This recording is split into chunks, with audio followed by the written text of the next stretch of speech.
All right, guys, we are back to discuss yet another problem with quoting. And again, credit to Tim Freitas and the Garden of English for this paragraph, this example paragraph. So, hit and run quoting. Let's read this example. Early exposure to horror-based entertainment can potentially lead some to develop bad outcomes. According to source C, undesirable behavior could also develop as they grow older, with some having trauma and anxiety disorders well into adulthood. There are also cases where subjects succumb to phobias or developed an unhealthy interest in the occult and paranormal. Another problem with scary media is that, quote, children who watched many hours of violence on television tended to show higher levels of aggressive behavior when they became teenagers. This is definitely a problem and proves that horror-based entertainment is harmful. And again, you can read the rest of it on your own, but it does pretty much the same thing. So what we have in this paragraph is we have sort of integrated these quotes into sentences. Is it the best integration ever? No, right? We could do better. But these are integrated into the sentences. And are these quotes a bit long? Yes, they are. We could stand to shorten them as well. But really what I want you to focus on for hit and run quoting is the lack of commentary that occurs. Hit and run quoting is where you drop in this quote and then you run away from it. You don't really discuss it. You don't stay on the scene and deal with what has just happened, right? You run away. So for example here, there's this first quote, this green one. The source talks about undesirable behavior developing as they grow into trauma and anxiety disorders, or even phobias and unhealthy interest in the occult and paranormal.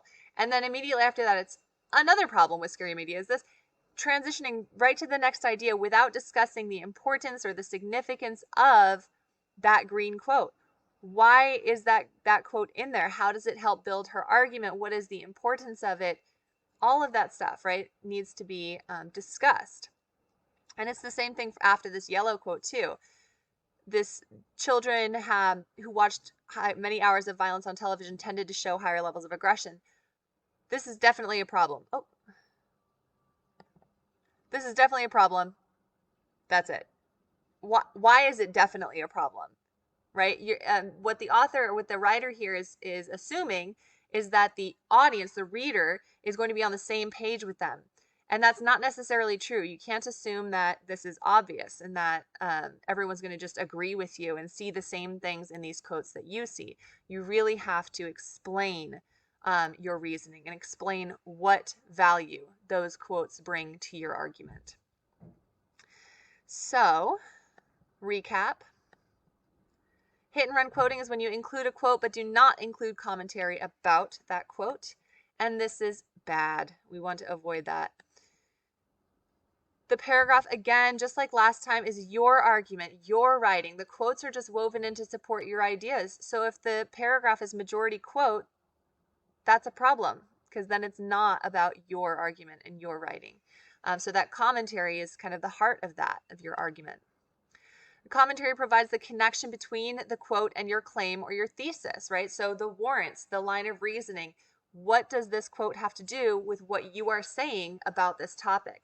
Don't assume it's obvious, right? It's that idea of talking to a potato from the daily videos that you watched a few days ago. Try to argue to a potato. The potato doesn't have any assumptions. Don't assume that your audience has the same beliefs that you do. Commentary can also connect quotes within the paragraph. So a lot of times students will quote more than one source within one paragraph. And that's great. We want the sources to talk to each other in the synthesis paper, right? That's what synthesis is. And if you don't have commentary, if it's just quote, next quote, next quote, then what are those quotes saying to each other? What is the relationship between the ideas there? How do they build on one another or contrast to one another? The commentary helps you to do that, right? And you can do that through transitions as well, those transitional phrases and words. And then commentary can also address the rhetorical situation, right? What's going on around this quote that impacts the information in it? What's going on in the world, the broader implications of this argument? What are the limitations of the argument? All of that stuff is for that sophistication point, that level of sophistication that we want you to reach to.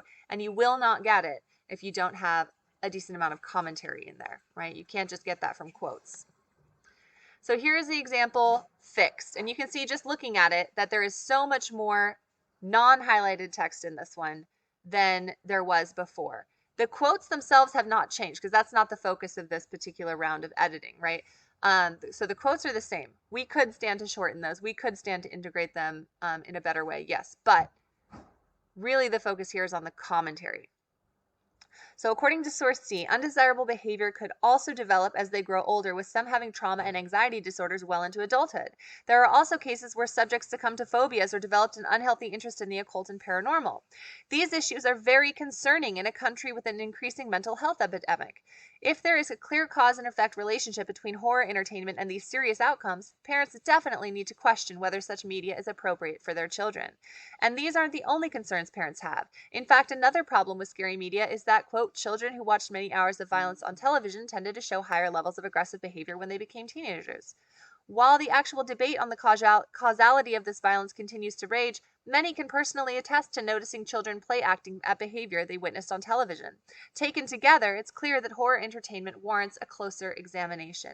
So all of that commentary in there helps us to identify what the significance, the importance of these quotes are, and how they relate to the author's overall argument. It also helps us to identify the relationship between these ideas, that this is an additional concern, and when taken together, when both of these are put together, it shows us that it warrants closer examination. One of them maybe by themselves wouldn't be enough, but both taken together is enough to cause some pause. All right. So your job now is to practice this. Again, you're going to get a paragraph. It looks like this. The focus on this one is not shortening the quotes, although if you choose to do so, that's totally fine. You can.